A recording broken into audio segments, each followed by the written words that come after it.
Anniversary Sunday, 207 years, and remembering God's faithfulness, remembering to thank God for what He has done. And I suppose we've seen a lot of anniversaries recently, haven't we? Seen the Jubilee. I don't know how many of you watched that, and the extravaganza it was. And an anniversary is a celebration, really, isn't it? It's a celebration of years. It's not that it's always about happy times, but it's a celebration of years, and different people will approach anniversaries in different ways, and they'll remember different things. We all celebrate in slightly different ways. So let me ask you a question this morning on this church anniversary. What is it that you're celebrating? So on this church anniversary, what is it that you personally are celebrating? As I said, we all celebrate slightly different aspects of it. I'm sure that with the Queen's Platinum Jubilee, everyone was excited, and everyone's excited about what they were going to do and how it was going to go down. But I think the person that was most excited was probably Prince Louis, wasn't he? And he was sitting there thinking, do you know what? I am going to have sweets for the next 4 days, and no one is going to be able to stop me. The cameras are on mum and dad. They're going to give me everything that I want. You know, we celebrate in different ways. We celebrate different aspects. Yesterday was a celebration for my parents. It was their 50th wedding anniversary. And being Indian, we had a 4-hour Zoom wedding anniversary celebration. And it doesn't stop there. There's another celebration next week, okay? You get to hear all the people from around the world in our family, in our Indian heritage, and they all have different memories of mum and dad. And no doubt with church anniversaries, you all have different memories. You all celebrate different aspects of it. 1 Thessalonians, it's like an anniversary letter. It's reminding the church of its birth. It's celebrating what has happened. Thessalonica, the capital of Macedonia, a city, a port, a harbour. Paul writes and celebrates what has happened. He celebrates their birth. Let me read to you from Acts 17 of what happened in Thessalonica. You don't have to turn with it if you want to. It's Acts chapter 17. Now, when they had passed through Amphipolis and Apollonia, they came to Thessalonica, where there was a synagogue of the Jews. And Paul went in, as was his custom, and on 3 Sabbath days he reasoned with them from the Scriptures, explaining and proving that it was necessary for the Christ to suffer and to rise from the dead, and saying, "This Jesus, whom I proclaim to you, is the Christ." And some of them were persuaded and joined Paul and Silas, as did a great many of the devout Greeks, and not a few of the leading women. But the Jews were jealous, and taking some wicked men of the rabble, they formed a mob, set the city in an uproar, and attacked the house of Jason, seeking to bring them out to the crowd.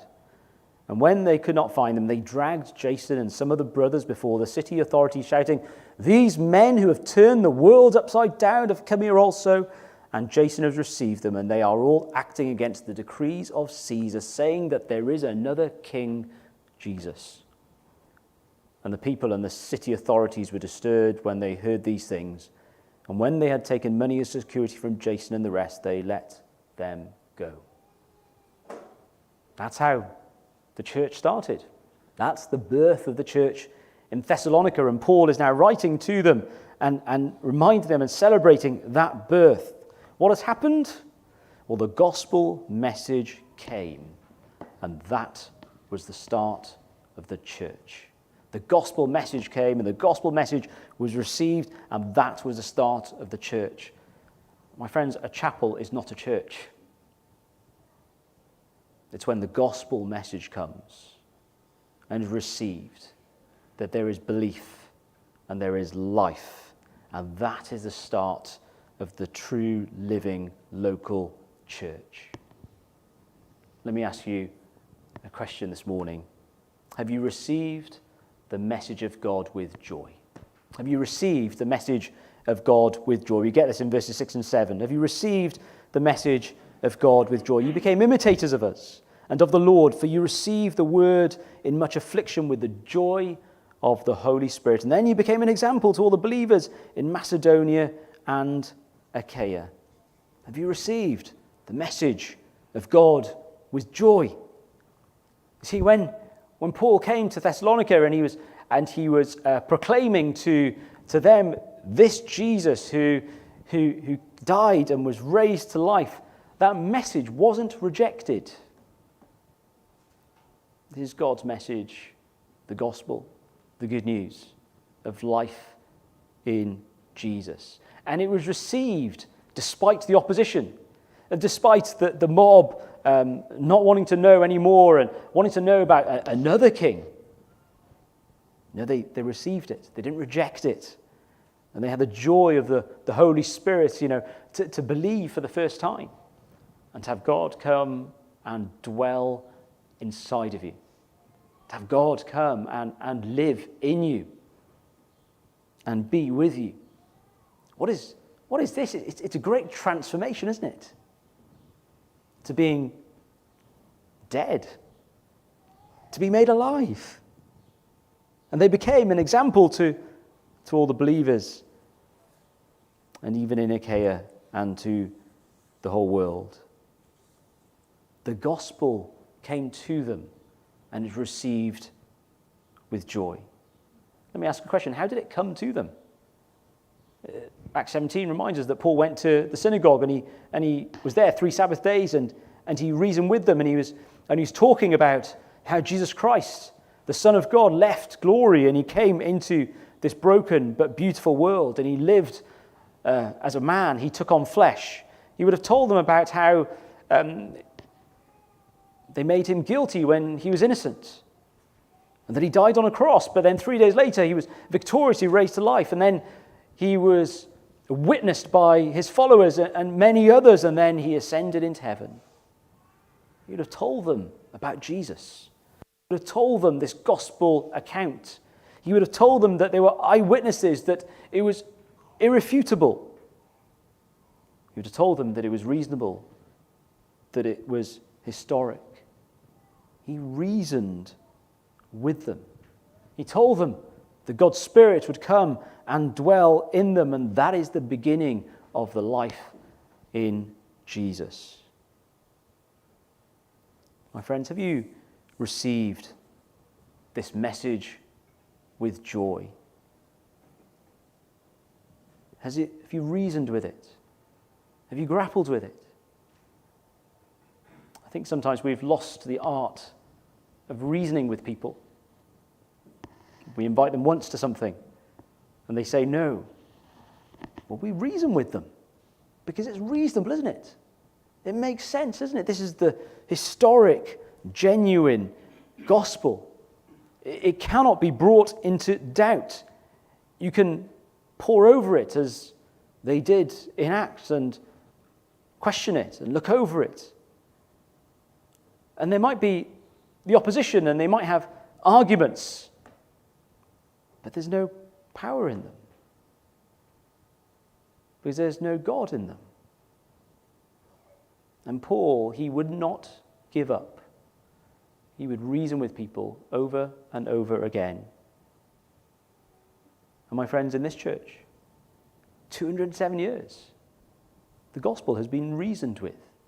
People have been reasoned with, and there's been God's faithfulness through the proclamation of his word. And we shouldn't be afraid to reason with people because we have God's power. Have you ever seen power or experienced power that's unexpected? I'm glad the kids aren't here. Have you ever seen power or experienced power that is unexpected? My parents didn't record this in that book. It's in the other one. Have you ever made an electromagnet out of 240 volts? Don't ever do it. But I tried it. It's unexpected power. It does not make an electromagnet, but it makes a pretty good firework. Don't ever do it. It's unexpected power. Have you ever learned to ride a motorbike? So once, you see them, and I was driving down, and all the Harleys were following me. There's a huge string of them on the road, and they're obviously going out for their day.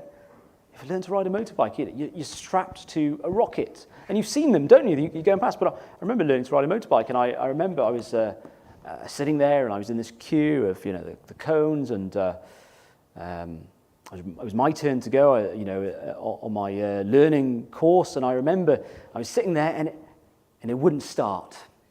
It wouldn't start. We all know motorbikes, they're pretty quick, but this one wouldn't start. So I was turning the accelerator, wouldn't start, turning the keys, wouldn't start, wouldn't start. So the instructor came over, and I was sitting there trying to get this motorbike to go. And he came over, and he's fiddling with this and fiddling with that. And the next thing I knew was this unexpected power. You've all seen motorbikes, haven't you? They're pretty quick. But I don't think you've ever seen anything like this. I don't know exactly what happened, but I think this is what happened, and he thinks this is what happened. There was nothing. There was no life. And then all of a sudden, I don't know what button he pressed, but the thing sprung into life. This rocket ship that I was sitting on, that I was strapped to sprung into life. And without any of us knowing what had happened, the rocket ship that was underneath me went forward, and I didn't. And my leg didn't go with the bike either. And the bike launched off as the fuel mixed with however carburetors work. And it got caught on my leg, and the bike went up into the air, literally into the air, and fell crash. Have you ever seen or experienced unexpected power? My friends, with the opposition, with those who say, well, there's this God or there's that, there's no power in it. You will expect nothing from it, because there's only one God. There's only one name under which men, women, and boys and girls can be saved. There's only one God who has sent his Son. There's only one God who has sent his Son, and his Son has come to this earth, and he's lived the life that you and I can never live, and he has died, and he's been raised to life. And he's the only one that's providing victory over the grave. And you will not expect that. And you cannot expect that from anyone or anything else. So keep reasoning with people. He didn't just go one Sabbath. He didn't go 2 Sabbaths. He went 3. Keep reasoning with people. Keep praying with them. And then wait for one day there might be that spark. And there's life. Isn't that what it was like with maybe some of you? That maybe you came to church, maybe you came to chapel, maybe you were told the gospel by your parents, and week by week, and you heard this message, and it went in one ear and you understood it, but there was no change. But then one day there was a spark that was unexpected, and it all came to life, and you received the message with joy. My friends, if that hasn't happened to you, you can receive the message with joy right now. You can come to Jesus and you can believe in him, that he really did die a death on a cross for you. And if you believe in him, he will remember your sin no more. You can have life now in all its fullness.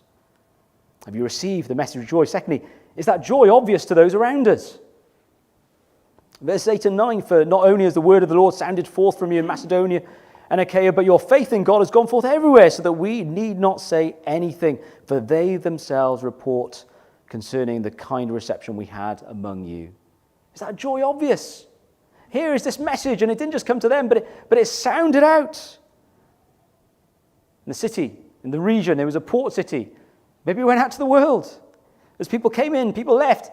Something has happened to this group of people, whether it was the location or whether they were evangelizing and going and telling people, look, I've met this Jesus and he has given me life. This church, they were a light that was shining brightly. In Acts 17, as they were being criticized, these are the men, these are the women who have turned the world upside down. My friends, this is radical, isn't it?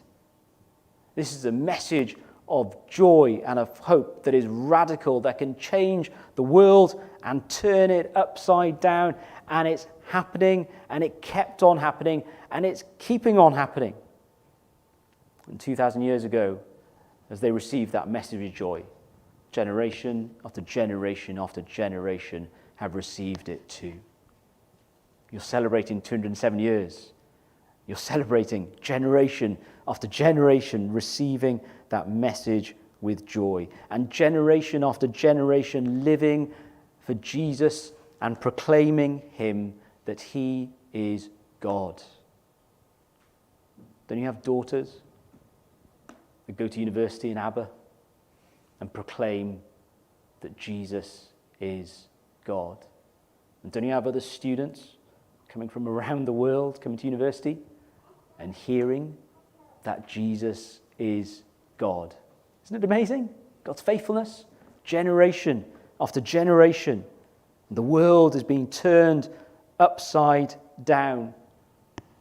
My parents had their 50th wedding anniversary yesterday, and it was quite staggering to hear some of the stories of my cousins and my uncles and my aunts that all joined in from different parts of the world. And it was quite incredible to hear the stories of cultures. And I remember one of my cousins saying, this is going back to the past now, do you remember the Top of the Pops?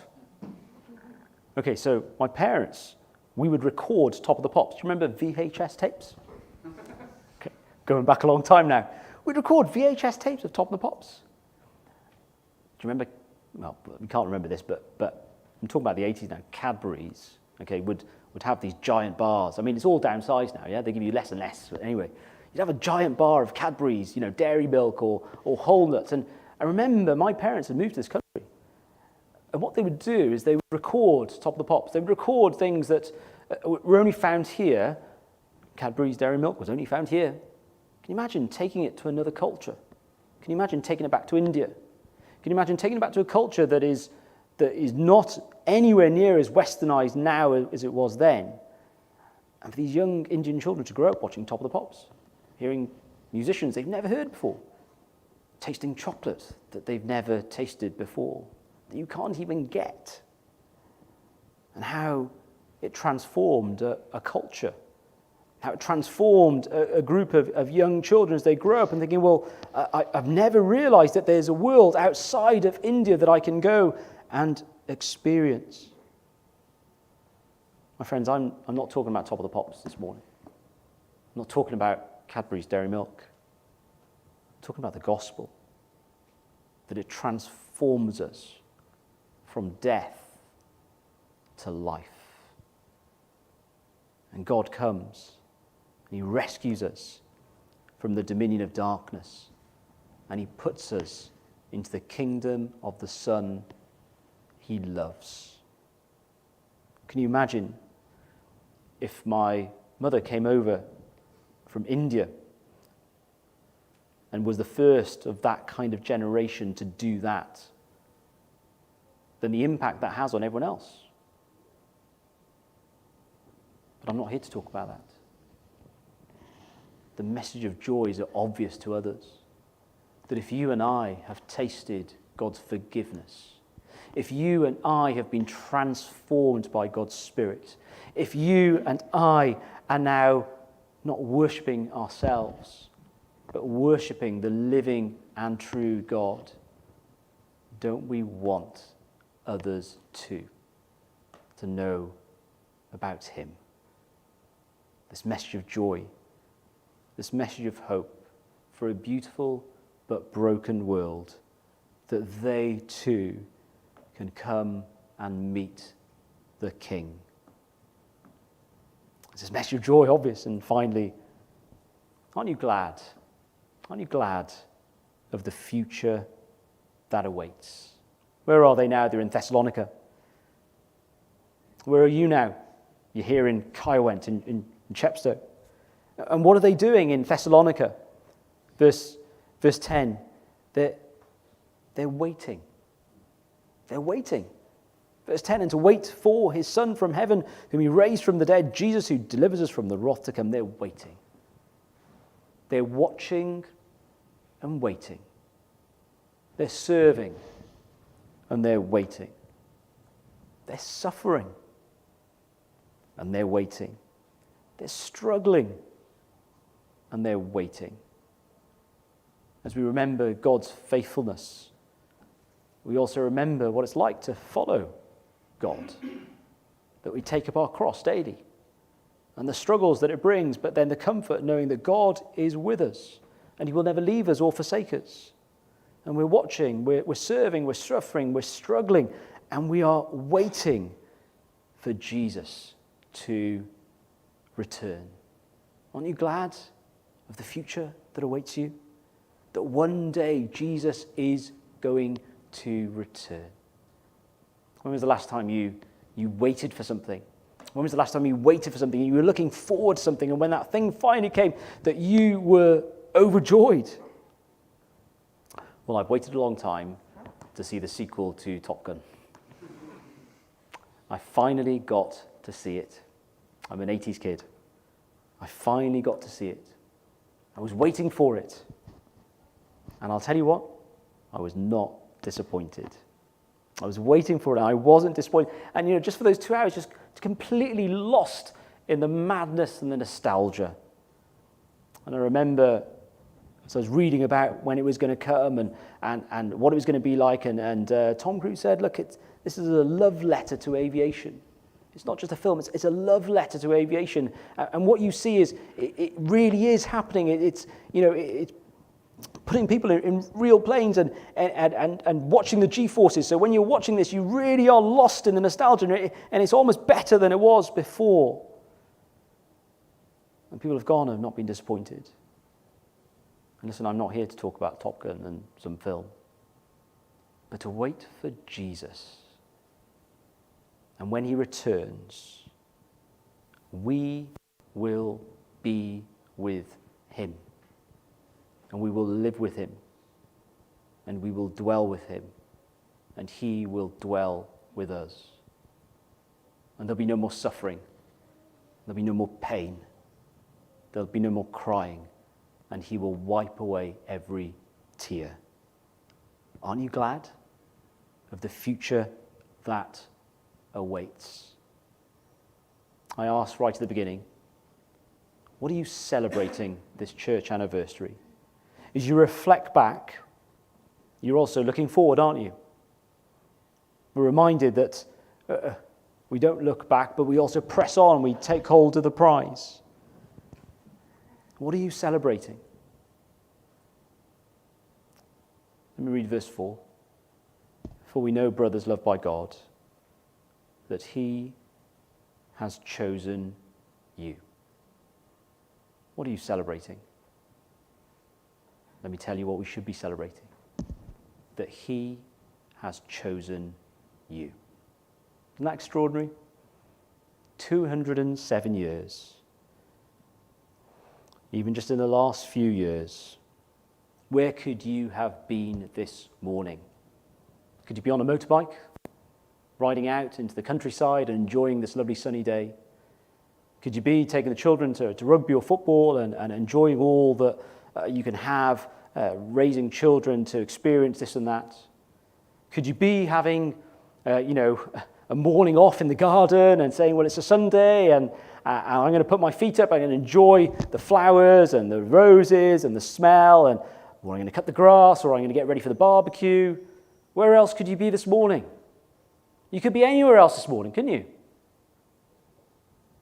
But God's grace has come to you, and he's chosen you, and you belong to him. Aren't you glad to be celebrating that? That he, in his mercy, he, in his compassion, he has come and has set his love upon you.